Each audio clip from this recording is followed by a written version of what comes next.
Assalamualaikum warahmatullahi wabarakatuh. Selamat bertemu kembali dalam mata kuliah manajemen pemasaran.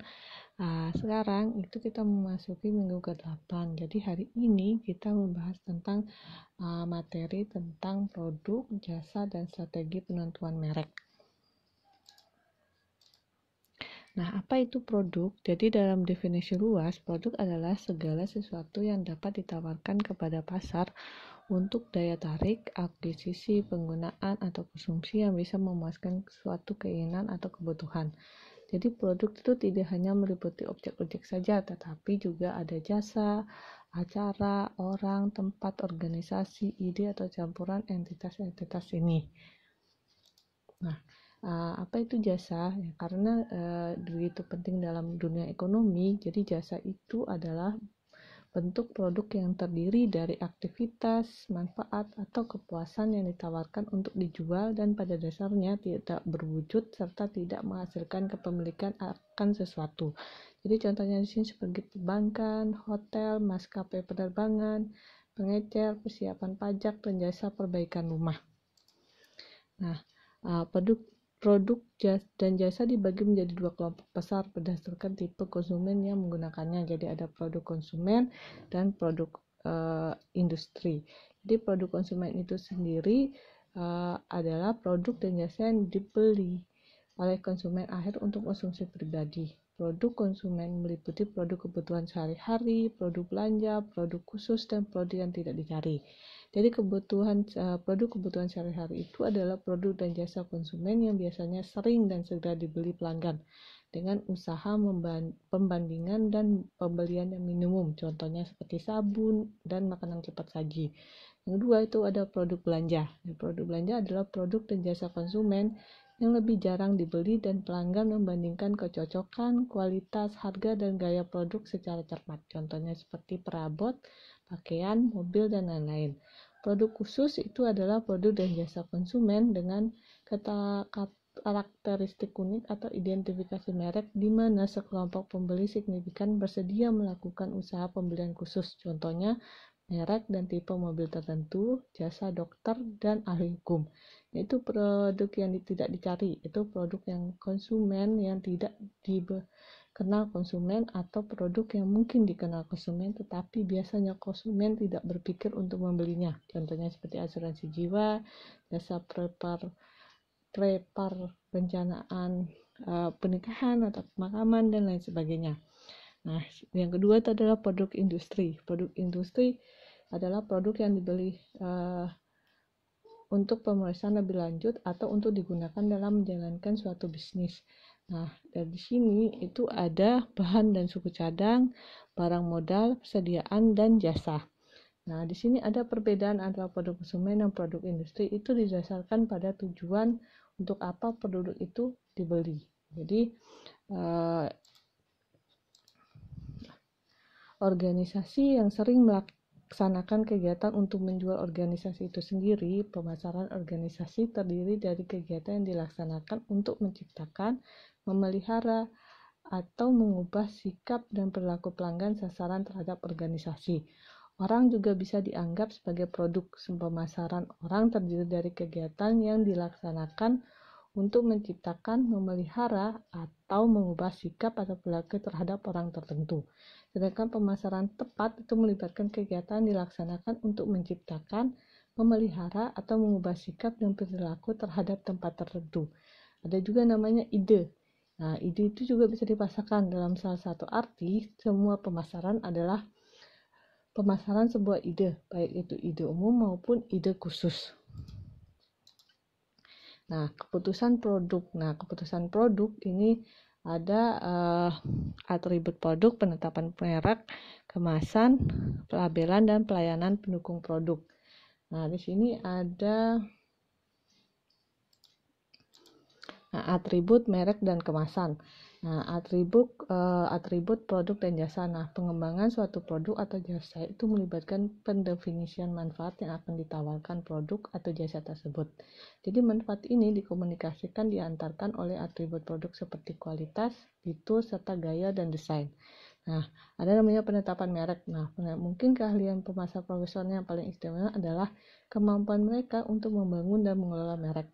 Nah, merek atau brand adalah sebuah nama, istilah, tanda, lambang, atau desain, atau juga kombinasi dari semua ini yang menunjukkan identitas pembuat atau penjual produk atau jasa dan membedakan produk itu dari produk pesaingnya.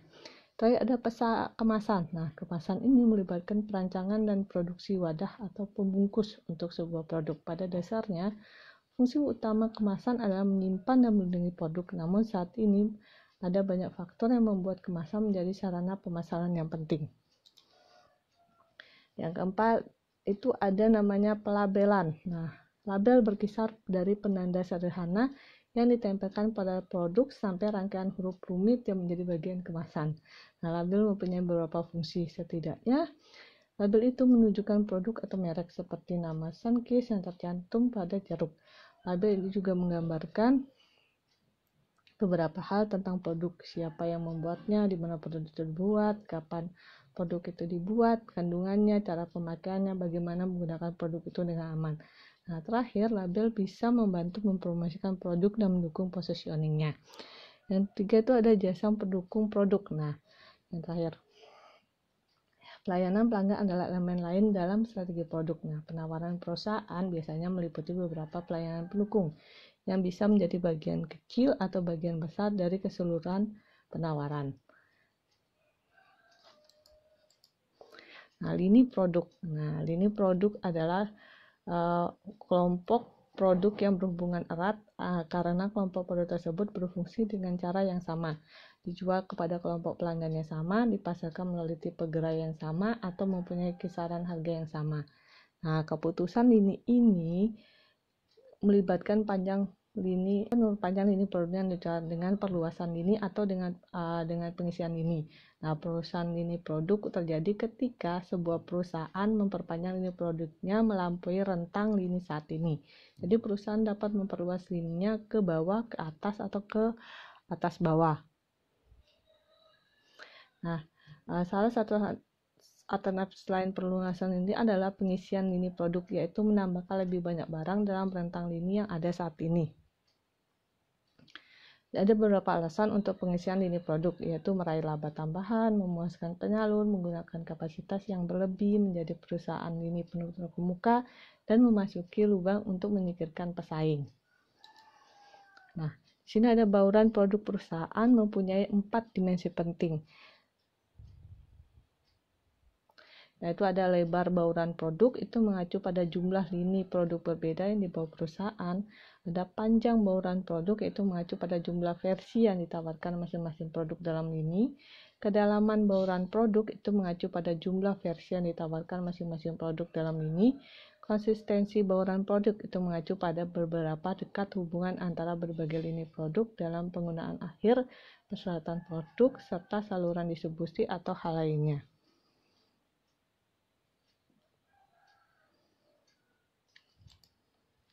Beberapa analis memandang merek sebagai aset tetap dan utama perusahaan, menjaga kelangsungan suatu produk khusus dan fasilitas perusahaan. Oleh karena itu, mereka adalah aset kuat yang harus dikembangkan dan dikelola secara seksama. Beberapa strategi kunci untuk membangun mengelola merek antara lain itu ada namanya ekuitas merek. Jadi merek itu lebih dari sekedar nama dan lambang. Merek adalah elemen kunci dalam hubungan perusahaan dengan konsumen. Merek mempresentasikan persepsi dan perasaan konsumen atas sebuah produk dan kinerjanya. Nah, nilai nyata dari suatu merek yang kuat adalah kekuatannya untuk menangkap preferensi dan loyalitas konsumen. Mereka mempunyai jumlah kekuatan dan nilai yang sangat beragam di pasar. Merek yang kuat mempunyai ekuitas merek yang tinggi. Jadi ekuitas merek atau brand kita adalah pengaruh diferensiasi positif bahwa jika pelanggan mengenal nama merek, pelanggan akan merespon produk atau jasa. Satu ukuran ekuitas merek adalah sejauh mana pelanggan bersedia membayar lebih untuk merek tersebut. Nah, dalam membangun merek, perusahaan harus membuat keputusan tentang positioning merek, pemilihan nama merek, sponsor merek, dan pengembangan merek. Nah, Posisional merek yang paling kuat membentuk kepercayaan dan nilai konsumen yang tinggi atau kuat. Pemilihan nama merek melibatkan penemuan nama merek terbaik berdasarkan tinjauan sesama manfaat produk, pasar sasaran, dan strategi pemasaran yang diajukan. Jadi produsen mempunyai 4 pilihan sponsor merek. Produsen bisa meluncurkan merek produsen, yaitu atau merek nasional, menjual kepada penjual,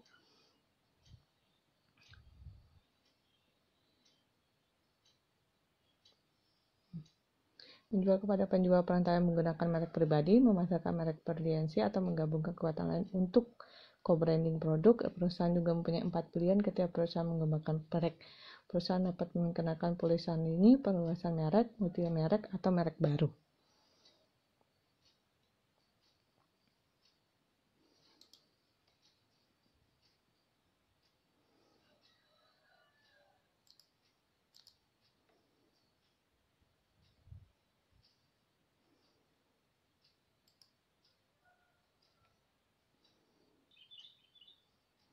Perusahaan harus membangun dan mengelola merek mereka dengan cermat.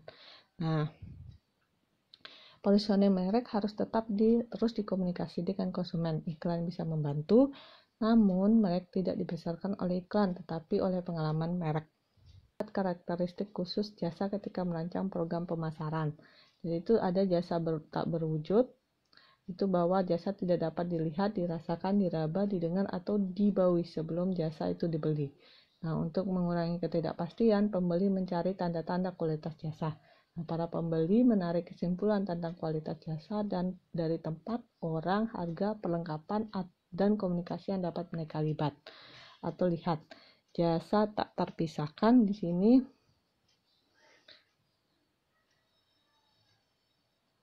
yaitu barang-barang fisik diproduksi lalu disimpan kemudian dijual dan dikonsumsi kemudian. Sebaliknya, jasa dijual terlebih dahulu lalu diproduksi dan dikonsumsi pada saat yang sama.